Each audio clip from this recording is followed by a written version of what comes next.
How were the chapter and verses separated? How did that come about?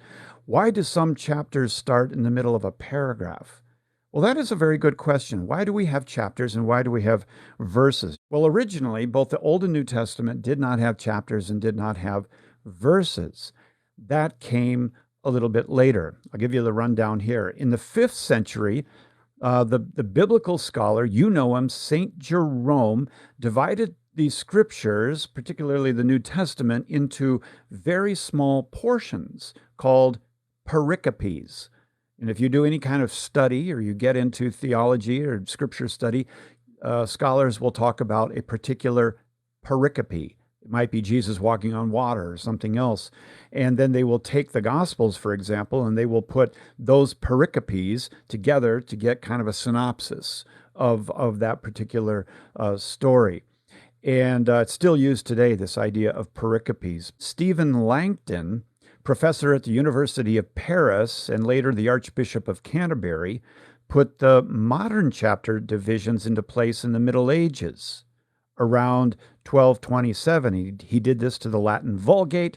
The Wycliffe English Bible of 1382 was the first Bible to use this chapter pattern. Nearly all Bible translations have followed Langton's chapter division.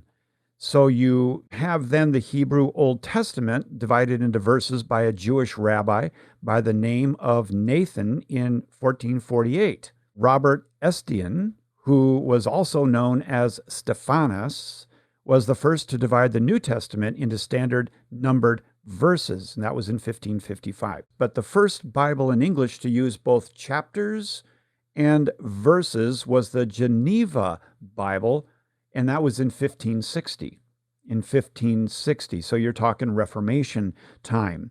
And these were divisions, they gained acceptance, and today that is the norms, certainly in the English world. To kind of give you a synopsis of this, you have the chapters in the Middle Ages, you have the verses during the Reformation time.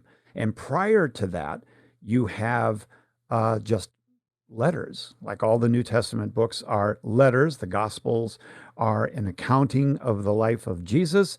And it was really so that people could refer to the scriptures more readily.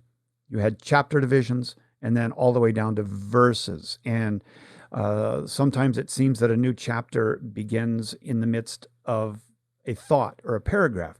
There's nothing inspired about where those begin or end. Those were decisions that were made, and people have stuck with those decisions all these days. And that does bring up an interesting thing, particularly when you want to know the heart of the entire book. Don't let the chapter divisions or the verse divisions teach you your theology. Just read it.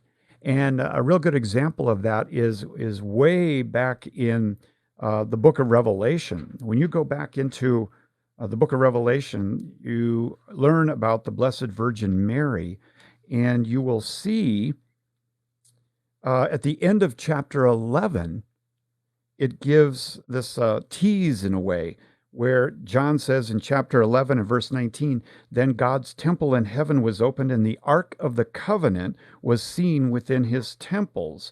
And there was flashing of lightning and loud noises, peals of thunder, and earthquake, and heavy hail." And that's the end of the chapter. Then chapter 12. So in the mind, it's kind of like, okay, that's over. Now I'm entering a new thing. Not here. It continues on.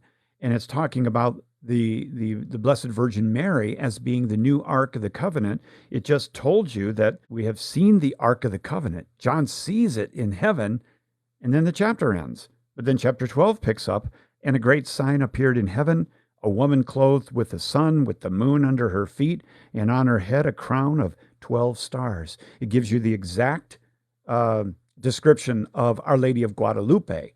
But chapters 11 and 12 have to be read together in order for you to get the whole idea of what John is trying to get you to see. If you enjoyed this video and you still have more questions about the Bible, remember to subscribe to this channel and download the free Ascension app for more Bible answers.